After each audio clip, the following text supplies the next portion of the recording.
Hello दोस्तों, कैसे हैं आप सब। उम्मीद करता हूँ बहुत अच्छे हैं। और ये मैं क्वेश्चन डिस्कस करने वाला हूँ पिछले साल जो एग्ज़ाम हुआ था मेरा 21 तारीख को दिसंबर में, उसके क्वेश्चंस को हम डिस्कस करेंगे। और ये क्वेश्चन है सीडीपी का। और मैंने सीडीपी का क्वेश्चंस कैसे किया था इसके बारे में मैं बता रहा हूँ आपको। तो ज़्यादातर मैंने क्वेश्चन जो था वो अंडरस्टैंडिंग बेस्ड क्वेश्चन को ही अटेम्प्ट किया था और स्कोर मेरा 26 आया था। तो लेट्स ट्राई क्वेश्चंस। तो डेवलपमेंट क्या है, व्हाट इज़ डेवलपमेंट। डेवलपमेंट क्या है, मॉडिफिएबल, यूनिडायमेंशनल, अनडायमेंशनल या टोटली जेनेटिकली प्रोग्राम्ड। तो यूनिडायमेंशनल नहीं होता, एक आयामित नहीं होता कि भाई डेवलपमेंट एक तरीके से हो, बिल्कुल नहीं है ना। अनडायमेंशनल नहीं होता, इसके कुछ ना कुछ डायमेंशंस होते हैं। डेवलपमेंट क्या है, मॉडिफिएबल होता है। क्या होता है, इसको आप मॉडिफाई कर सकते हैं, है ना। ऑप्शन 3 सही है। डेवलपमेंट क्या होता है, मॉडिफिएबल होता है। दोस्तों अगर कुछ ऑप्शन गलत हो तो आप मुझे बताना, ठीक है, ऑप्शन में मतलब कमेंट बॉक्स में।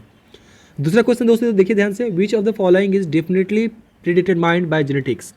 मतलब इसमें से कौन सा ऑप्शन जो है वो पहले से ही डिटरमाइंड रहता है हेरिडिटी का।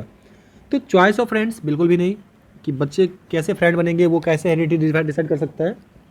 इसके साथ साथ कलर ऑफ आइज़, हाँ, तो बच्चे का जो कलर का, बच्चे की जो आँखों का रंग होता है, रेटिना का जो कलर होता है वो हमेशा हेरिडिटी ही उसको डिसाइड करता है, ठीक है। तो इसका ऑप्शन 2 सही है, ठीक है।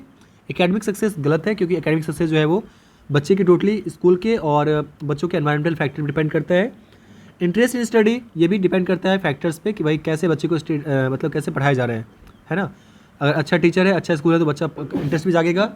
अगर नहीं है तो फिर बच्चा भी पढ़ने में कमज़ोर हो जाएगा। तो कलर ऑफ आई जो है वो हेरिटेरी उसको डिटरमाइन करता है, ध्यान रखिएगा। इसके साथ साथ dash refers to the learning that children undergo when they enter social institution of such school. तो सीखने की वह प्रक्रिया कहलाती है जिसमें बच्चे स्कूल जैसे सामाजिक संस्थाओं में प्रवेश करते हैं। तो उसको क्या कहते हैं, मैचुरेशंस, पैसिव सोशलाइजेशन, प्राइमरी सोशलाइजेशन या सेकेंडरी सोशलाइजेशन। देखिए प्राइमरी की बात करें तो प्राइमरी सोशलाइजेशन जो होता है वो हमेशा फैमिली में ही होता है। तो बच्चे का स्कूल जाना सेकेंडरी सोशलाइजेशन होता है, ठीक है, क्लियर। आगे बढ़ते हैं। आगे इन कोलबर्ग मोरल डेवलपमेंट थ्योरी। देखिए कोलबर्ग ने बहुत सारे स्टेजेस दिए हैं डेवलपमेंट के, मतलब विकास के बहुत सारे उन्होंने वो दिए हैं। उसमें कन्वेंशनल मोरालिटी क्या है, to obedience and punishment orientation, good boy good girl orientations, the law of order. Stage 2-3 है। स्टेज 3 का 2 लेवल है, the social contract and individual rights. तो बच्चे जब लेवल 3 में पहुंचते हैं तो लेवल 2 उसका क्या कहता है, इसके बारे में ध्यान से देखिएगा। कोलबर्ग ने सारे चीज़ों को अच्छे ढंग से एक्सप्लेन किया है। और कोलबर्ग की थ्योरी आप ज़रूर अच्छे से पढ़िएगा, मेरा ये आपसे मतलब बहुत ज़्यादा रिक्वेस्ट है, क्योंकि कोलबर्ग का थ्योरी ज़रूर आता है, ठीक है। तो अब क्वेश्चन ज़रा ध्यान से देखिए कि गुड बॉय बैड बॉय का कब आता है, ठीक है। और ये कौन सा है, कन्वेंशनल मोरालिटी है, ठीक है। स्टेज 3 है, लेवल क्या है इसका, स्टेज 3 है, लेवल 2 है इसका, ठीक है। तो स्टेज 3 और लेवल 2 की बात करें तो इसमें क्या है, देखिए बहुत सारे ऐसे स्टेजेस हैं, जैसे प्री कन्वेंशनल होता है, कन्वेंशनल होता है, पोस्ट कन्वेंशनल होता है।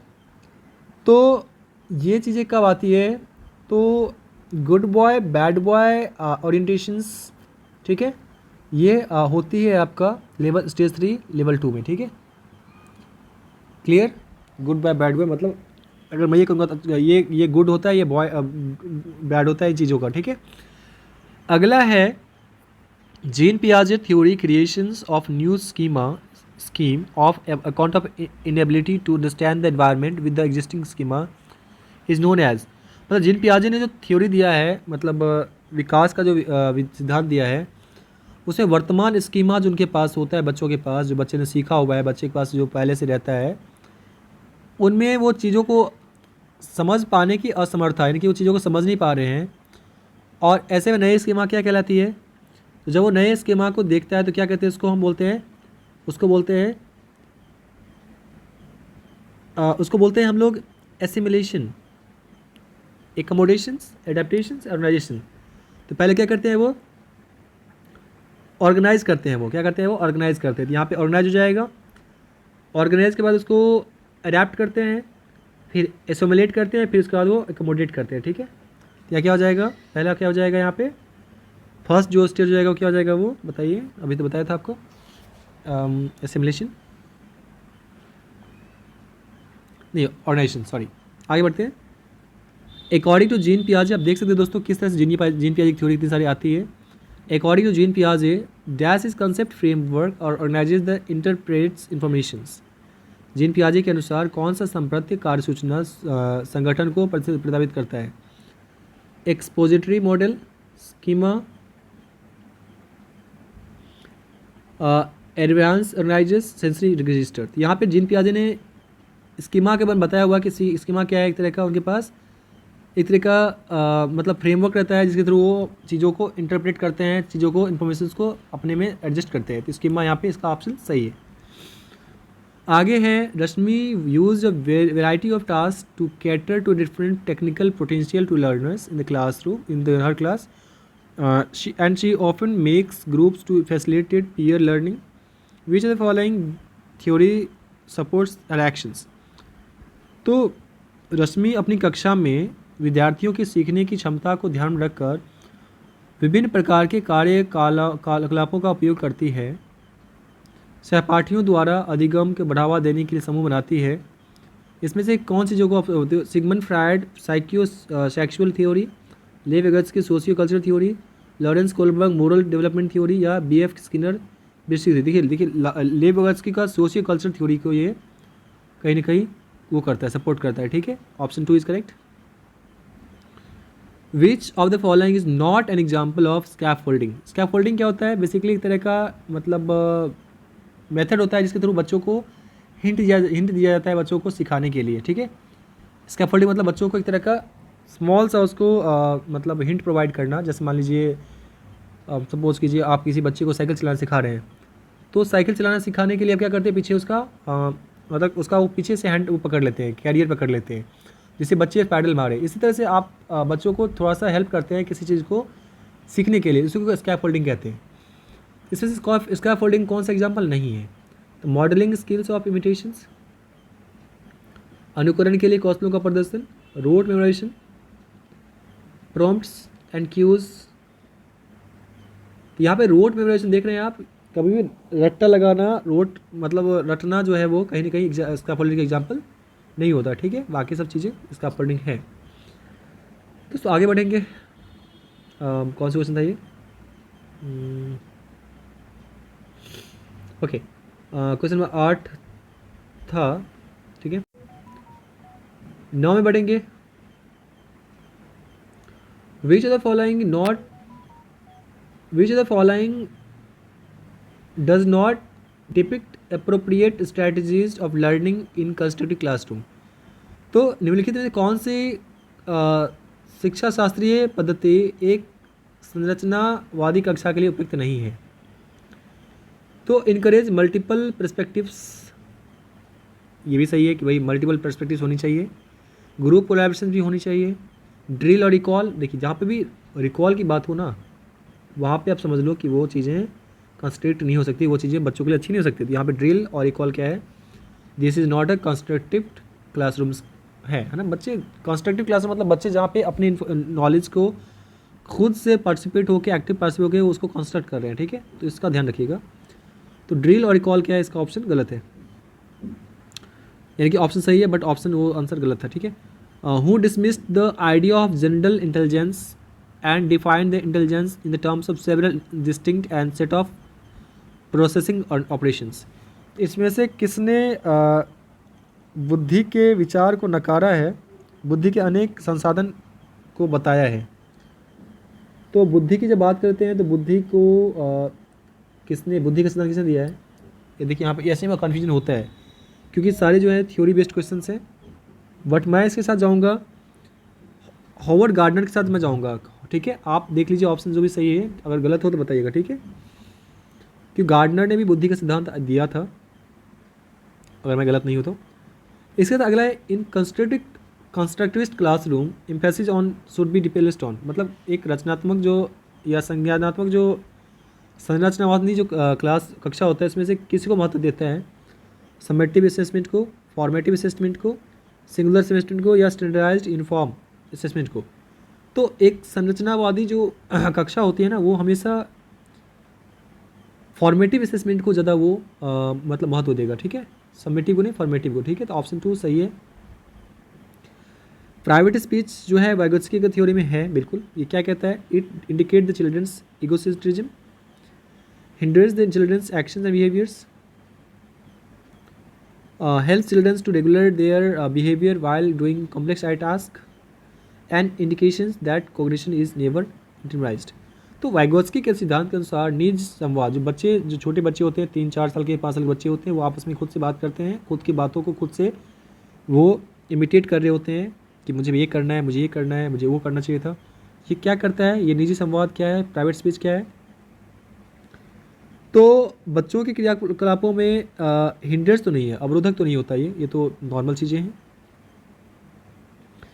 जटिल कार्य करते समय बच्चों को उसके व्यवहार में संचालन करता है, ये भी समझ सही लग रहा है। इंडिकेट द चिल्ड्रंस इगोसेंट्रिज्म, हाँ, तो बच्चे का इसमें 1 भी सही लग रहा है मुझे और 4 भी सही लग रहा है, बट मैं 4 नहीं 3, तो 3 के साथ मैं जाऊँगा, आप 1 के साथ भी शायद कंसिडर कर सकते हैं। Dolls and pinks dresses are usually associated with the girls, मतलब गुलाबी कलर के ड्रेस और खिलौने जो गुड़िया होते हैं, उनको लड़कियों के साथ जोड़ना। While cars and dress are usually for boys, this is a demonstration of, ये क्या है? एक तरह का जेंडर स्टीरियोटाइपिंग है, मतलब एक तरह के जेंडर स्टीरियोटाइप करना कि लड़कियां जो है वो गुड़िया से और पिंक कपड़े पहनते हैं और लड़के कारों से खेलते हैं और उनका ब्लू ड्रेस होना चाहिए। ये क्या है? जेंडर स्टीरियोटाइप होते हैं, ठीक है। आगे है एजर्शंस एंड रीजन, ध्यान सुनिएगा। Education fails to the child when children are accepted to reproduce knowledge is more or less same way it is was received. Reproduction of information is meaningful indicator of children's learning, ठीक है। तो option A children's fails when with the children's are expected to, मतलब ये कि शिक्षा असफल हो जाती है जब बच्चे से ये अपेक्षा की जाती है वह ज्ञान ज्यों के त्यों, मतलब बच्चे ज्यों के त्यों प्राप्त करें। ये चीज़ें बिल्कुल सही है, आप एजर्शन सही है। जानकारी का पुनः उत्पादन बच्चों को सीखने के अर्थपूर्वक है, यानी कि reproduction of information is meaningful indicator of children's, A भी सही है और आर भी सही है, but R is not A correctly explained of option A, तो ऑप्शन 2 के साथ जाएंगे। थोड़ा सा गला ख़राब लग रहा है दोस्तों, थोड़ा बोलने में तकलीफ हो रही है, बट ठीक है, बोल रहे कोई दिक्कत नहीं है, कोशिश कर रहे बोलने की। थोड़ा सा आवाज़ में प्रॉब्लम हो तो माफ़ कीजिएगा। What is the role of teacher and students in constructivist classroom, एक संरचनावादी कक्षा में अध्यापक और बच्चों का भूमिका क्या है? Both students and teachers are passive, passive तो नहीं हो सकता, दोनों ही एक्टिव होनी चाहिए ना, पैसिव तो गलत चीज़ है ना, नेगेटिव है ना। Students are active but teachers passive, teacher भी एक्टिव होने चाहिए, स्टूडेंट्स ही क्यों? बोथ टीचर स्टूडेंट्स एक्टिव, बिल्कुल सही है। आगे बढ़ते हैं, ठीक है, टीचर स्टूडेंट दोनों एक्टिव होने चाहिए। आगे, how can a teachers create an inclusive environment for learners for different caste group in classroom, एक शिक्षक किस तरह से अलग अलग तरह के जो जातियों के लोग आते हैं उनको एक इंक्लूसिव वातावरण दे सकते हैं, ठीक है। ऑप्शन देखिए, by reflecting her own stereotypes and believes to construct learning experiences of children, मतलब ये कि उनकी अपनी खुद अवधारणाओं को पूर्वाग्रह चिंतनों को चिंतन करके बच्चों को शैक्षिक अनुभव को सीमित करते हैं, सीमित तो नहीं करते हैं, चलिए। Inclusive diversity of children's experience in classroom, yes, हमें बच्चों के डाइवर्सिटी को इंक्लूड करना, उनके अनुभवों को इंक्लूड करना चाहिए, option 2 is correct. Create a institutional ethos to have strong emphasis on equality, एक ऐसा, हाँ बिल्कुल होना चाहिए कि भाई एक ऐसा इंस्टीट्यूशन होना चाहिए, इंस्टीट्यूशन जहाँ पे मतलब इक्वालिटी के ऊपर ज़्यादा जोर होना चाहिए, बिल्कुल इक्वालिटी होनी चाहिए। Encourage children's to adopt existing standard curriculum, ये भी सही है, गलत है सॉरी। तो 2 और 3 सही लग रहा है मुझे, अब 2 3 किस में सही है?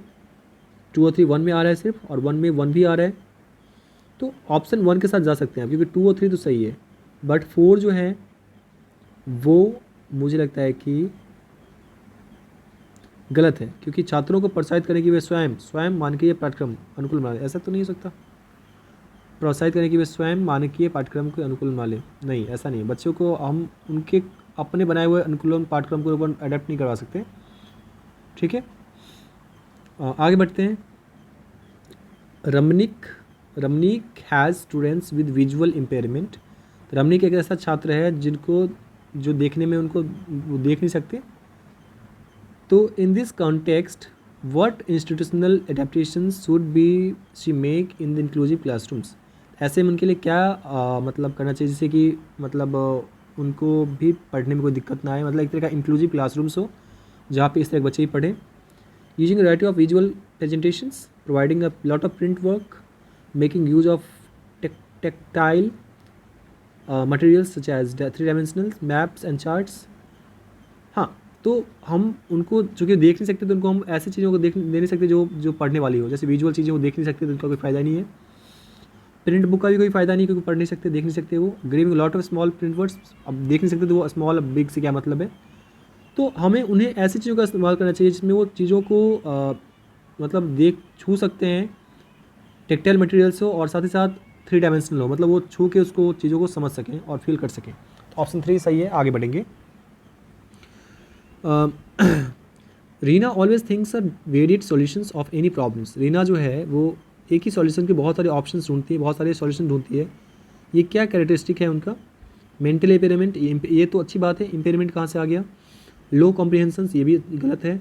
कन्वर्जेंट थिंकिंग, यस, किसी ऑप्शंस को सॉरी कन्वर्जेंट भी गलत है। डाइवर्जेंट थिंकिंग मतलब बहुत सारे ऑप्शन सोचना, यानी कि डाइवर्जेंट। Option 4 is correct. मैंने सेम क्वेश्चन में गलती की थी, मैंने कन्वर्जेंट क्वेश्चन कर दिया था और मेरा नंबर कट गया था। इसका आंसर होगा डाइवर्जेंट थिंकिंग, मतलब वो डाइवर्जेंट थिंकिंग करती हैं, मतलब वो एक क्वेश्चन के बहुत सारे ऑप्शन ढूंढ लेती हैं, यानी कि वो डाइवर्स थिंकिंग होगा, ठीक है। आगे बढ़ेंगे। Raju writes 61 as 16 and often gets confuse between the B and D.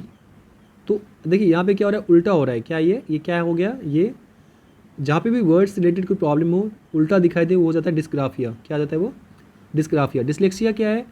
Dyslexia मतलब उनको लर्निंग से कोई इम्पेयरमेंट है, लर्निंग डिसेबिलिटी है, बट ये है क्या है, ये वर्ड्स लेटेस्ट रिलेटेड है, इसलिए क्या हो जाएगा? डिस्ग्राफिया, है ना। चलिए आगे है। Specially abled children is an inclusive classrooms can benefited. अगर एक ऐसा क्लासरूम जहाँ पे स्पेशली एबल्ड चिल्ड्रंस को भी इंक्लूड किया जाता है, जो बच्चे देख नहीं सकते, पढ़ नहीं सकते, मतलब जो बच्चे देख नहीं सकते, सुन नहीं सकते, जिनमें मेंटली थोड़ा सा प्रॉब्लम रहता है, IQ कोड कम रहता है, ऐसे बच्चों को अगर हम नॉर्मल क्लासरूम में बैठाते हैं तो उनसे उनको क्या फ़ायदा होगा? तो इसका ऑप्शन है सेटिंग एंड इंडिविजुअलाइज्ड गोल, ठीक है। आगे बढ़ेंगे। कॉम्पिटिटिव एथिक्स, तो कॉम्पिटिशन तो बिल्कुल नहीं होना चाहिए। कोऑपरेटिव लर्निंग, ये सही है। स्टैंडर्ड इंस्ट्रक्शंस, ये भी सही तो लग रहा है। 3 और 4 देखिए कहाँ पे सही है, 3 4 आ रहे हैं ना ऑप्शन में, हाँ 4 में है, तो 4 ऑप्शन सही है। आगे दोस्तों देखेंगे। How are children understood in a constructive frame. एक बच्चे को संरचनावादी प्रक्षेप में कैसे देखा जाता है? पैसिव बिगनर्स, बिल्कुल भी नहीं। Miniatures adults, being a born evil and to be civilised, मतलब बच्चे जो होते हैं बचपन में बहुत ज़्यादा असभ्य होते हैं, उनको अच्छा बनने की जरूरत है, बिल्कुल भी नहीं। Has being born a curiosity and explore the world, यानी कि ये सही लग रहा है मुझे कि अपने पर्यावरण को समझने के लिए हमेशा वो उत्सुक रहते हैं। तो ऑप्शन 4 क्या है? सही है। 22 नंबर क्वेश्चन चलते हैं दोस्तों। Which of the following statement about children's failure is correct? Children's failure can always be attributed to the genetic bad effects. बच्चों की जो असफलताएं होती है वो उसके जेनेटिक कारण होता है, ये भी गलत है, हमेशा ऐसा नहीं होता। कभी कभी इसके लिए स्कूल, पेरेंट्स, कभी कभी टीचर्स, मल्टीपल ऑप्शंस, उनके मल्टीपल इसके लिए फैक्टर्स होते हैं जो फेलियर होते हैं बच्चे। Children failure is reflection to the system of inability of cater to individual needs. हाँ, इसका ये ऑप्शन 2 थोड़ा सा सही लग रहा है। Children's whose parents have themselves never been into school not interested, मतलब ऐसे मतलब माता पिता जो कभी खुद स्कूल नहीं जाते, ऐसे बच्चे वो अपने बच्चे को स्कूल नहीं भेजना चाहते, ये भी गलत है। ऐसे कई सारे बच्चे होते हैं, माता पिता हैं जो स्कूल नहीं जाते फिर भी अपने बच्चों को स्कूल भेजना चाहते हैं। तो ऑप्शन 2 के साथ जाएंगे, क्योंकि यहाँ पे क्या है कि बच्चे का जो फेलियर है वो कहीं कहीं दिखाता है कि सिस्टम पूरी तरह से फेल हो चुका है। तो let's mark the second option which is correct. How can a teachers enhance effective learning in a elementary classroom? शिक्षक जो है अपनी प्राथमिक कक्षा में किस तरह से अधिगमों को बढ़ावा दे सकती है? बाय ड्रिल प्रैक्टिस, ठीक है, आगे बढ़ेंगे। बाय इंकरेजिंग कंपटीशंस को कभी इंकरेज नहीं करना चाहिए। आगे बढ़ेंगे। By connecting the text to the lives of students, yes. अगर बच्चे को अगर हम इस तरह सिखाएं कि भाई उनके मतलब सीखने में उनको हम अगर हम उनके मतलब विषय वस्तु को उनके जीवन के संबंधित चीज़ों से जोड़ दें तो बच्चे बहुत आसानी से चीज़ों को सीखते हैं। तो ऑप्शन 3 इज़ एग्जैक्टली करेक्ट। आगे है Anupama, science teachers often make linkage in a classroom with the concept students at studying mathematics. तो अनुपमा अपनी कक्षा में विज्ञान पढ़ाते समय गणित के संप्रतियों को संबंध बनाती हैं। ये किस तरह का वो है? तो would help in the transfer of learning और promote interdisciplinary, would hinder the acquisition of knowledge, would hinder the learning. तो हिंडर जो है वो रुकावट जो है, कहीं भी ऑप्शन सही नहीं हो सकता। Would promote the micro misconceptions. देखिए अब किसी भी सब्जेक्ट को अगर आप दूसरे सब्जेक्ट से जोड़ते हैं तो मिसकंसेप्शंस कहाँ से आ सकता है, ये गलत है। तो ये हेल्प करता है बच्चों में, ऑप्शन 1 सही है कि ये बच्चों में हेल्प करता है मतलब एक सब्जेक्ट से दूसरे सब्जेक्ट को जोड़ के सीखने में, यानी कि ये इंटरडिसिप्लिनरिटी को बढ़ावा देती है। ये दिस इज़ करेक्ट, ऐसे करना चाहिए, है ना। आगे है दोस्तों 25 number question. The information related to the procedures of riding bike, folding laundry and experiences climbing of tree 7 years old is stored in. तो ये जानकारियाँ किस स्मृति में संगठित होगी? बाइक की सवारी करना, धुले कपड़े को तय करना और 7 वर्ष की उम्र में पेड़ पर चढ़ना। ये किस तरह का अनुभव होगा? Short term memory, long term memory, sensory memory, working memory. तो ये सभी होगा आपके लॉन्ग टर्म मेमोरी में शायद, है ना। ये थोड़ा सा मुझे भी डॉट है इसमें, देख लीजिएगा प्लीज़, और गलत हो तो मुझे बताइएगा। विच of the following statement about understanding of children is not correct? Error जो बच्चे करते हैं, विच of the following statement about understanding of children, error मतलब बच्चे को एरर को समझने के लिए इसमें कौन सा ऑप्शन गलत है? It helps assigning the grades and positioning the students in class, it makes the teachers aware the कंसेप्चुअल्स understanding of children, ये भी सही है। Understanding the errors in the meaningful teachings, ये भी सही है कि बच्चे की अब गलतियाँ पता चलेगी तो आप उसके अच्छे ढंग से पढ़ा सकते हैं और कुछ इम्प्रूवमेंट कर सकते हैं। It gives the insight to the children's, मतलब बच्चे क्या सोचते हैं ये भी आपको पता चलता है कि इंसाइट उनकी मतलब क्या चल रही है। तो बाकी नीचे के तीनों सही लग रहा है मुझे। ऑप्शन फर्स्ट जो है वो गलत है कि बच्चे को हम सिर्फ और सिर्फ इसलिए एरर देखते हैं जिससे उनको हम क्लास में ग्रेडिंग कर सकें। ये बात अलग है कि भाई बच्चे ग्रेडिंग की जाती है एरर के थ्रू, बट ये चीज़ें गलत है कि भाई हम एरर्स के थ्रू सिर्फ उनकी ग्रेडिंग करें, है ना। बच्चे को हम एरर के थ्रू सिखाएं भी कि कहाँ गलतियाँ हो रही है और उनके स्टडी को इम्प्रूव करें, है ना। एरर का मतलब ये होता है। आगे है which of the following motivation is associated with the activities to they are enjoyable for satisfying themselves. तो किस प्रकार की प्रेरणा उन गतिविधियों से जुड़ी है जो अपने आप आनंदमय होते हैं? तो देखिए एक बच्चे जब अंदर से मोटिवेटेड होते हैं, है ना, जब अंदर से मोटिवेटेड होते हैं तब जाके उनमें वो मतलब किसी भी काम को सेटिस्फाइड होते हैं और खुश होते हैं। तो इंट्रिंसिक मोटिवेशन जो सही है ना, इंट्रिंसिक मोटिवेशन जो है वो सही है, क्योंकि इंट्रिंसिक मोटिवेशन जो है, आंतरिक मोटिवेशन जो है, कहीं ना कहीं बच्चे को एक तरह से खुशी देती है और सेटिस्फाई देती है, जिससे कि वो आगे और काम करते हैं। एक्सट्रिंसिक मतलब गलत है कि भाई चॉकलेट दे के आप कितना काम करवाएंगे, है ना। एक्सटर्नल मोटिवेशन जो है वो उतना काम नहीं करता। किस प्रकार की प्रेरणा उन गतिविधियों से जुड़ी है जो अपने आप में आनंदमय और ये तो बता ही दिया आपको। Teachers expectations from her students have a significant impact on learning, should not be, यहाँ नॉट की जहाँ भी ऑप्शन वो गलत है। तो यहाँ पे हैव सिग्निफिकेंट इम्पैक्ट, ये भी सही है कि भाई बच्चे अगर टीचर का जो एक्सपेक्टेशन होता है बच्चों पे, वो हमेशा एक बहुत ही इम्पोर्टेंट इम्पैक्ट डालता है बच्चों के लर्निंग पे, है ना। आपने भी देखा होगा बचपन में जब टीचर आप पे ज़्यादा यकीन करते हैं, ट्रस्ट करते हैं, तो आप पे उसका प्रभाव अच्छा ही पड़ता है, आप उससे आप मोटिवेट हो जाते हैं, आप अच्छे से पढ़ते हैं। 29 number question, a child centred classrooms can be created, मतलब एक बाल केंद्रित क्लासरूम कैसा बना सकते हैं हम लोग, कैसे बना सकते हैं? तो providing timely feedback to learner about their performance, मतलब बच्चों को हम उनके फीडबैक देना टाइम पे, मतलब एग्जाम्स के थ्रू। डिस्करेज तो बिल्कुल नहीं करना चाहिए भाई, इस हटाइए। प्रोवाइडिंग फ्रीक्वेंट टेस्ट भी ज़्यादा नहीं लेना चाहिए, ऐसा भी नहीं कि टेस्ट के डर से बच्चे डरते रहें, लिखा भी है स्टेट ऑफ फियर तो गलत है। प्रोमोटिंग कंपटीशन प्रमोट नहीं करना होता है, तो ऑप्शन 1 इज़ करेक्ट कि बच्चे को उनके टाइमली उनको फीडबैक देना और उनके परफॉर्मेंस के बारे में उनको बताना, जिससे वो आगे इंप्रूवमेंट कर सकें। दोस्तों आखिरी क्वेश्चन देखेंगे, नेशनल एजुकेशन पॉलिसी। अब ये तो 2020 की जो नेशनल एजुकेशन पॉलिसी है क्या कहती है, इसका पर्पस क्या है। तो reduction in the content of school curriculum, increase the flexibility of classrooms, ठीक है। Emphasis on the rote learning. Rote learning दोस्तों बहुत नेगेटिव होता है, बच्चों को याद करवाना, है ना, गलत है। तो दोस्तों emphasis on critical thinking. Critical भी थिंकिंग सही है कि बच्चों को मतलब क्रिटिकली थिंकर बनाए, एक अच्छा जिससे वो क्रिटिकली सोच सके। तो 1 2 4 तीनों सही है। तो 1 2 4 ऑप्शन 3 में सही है। तो इस तरह से ये ऑप्शन सही है। तो उम्मीद करता हूँ दोस्तों आपको ये टॉपिक समझ आया होगा। अगर आपको अच्छा लगा है तो वीडियो लाइक कीजिए, और मैं ऐसे ही आपसे के साथ सारे क्वेश्चन डिस्कस करूँगा। और हाँ, चैनल को प्लीज़ सब्सक्राइब करना। आपका बहुत धन्यवाद। देखिए 11:30 बज रहे हैं, मैं ये चौथी अटैम्प्ट में वीडियो बना रहा हूँ। मतलब 3-4 बार बनाया था वीडियो, मतलब आवाज़ में कहीं प्रॉब्लम, कहीं पे मतलब आवाज़ बाहर से आवाज़ आ गया, शोर आ गया, इसलिए आवाज़ वीडियो कट करना पड़ा। तो दोस्तों ये फाइनल मैंने वीडियो तैयार कर लिया है। आशा करता हूँ अच्छा लगा वो वीडियो। आप प्लीज़ लाइक कीजिए, शेयर कीजिए, आगे बढ़िए। Thank you so much. खूब मन लगा पढ़िए। Thank you. Goodbye, good night.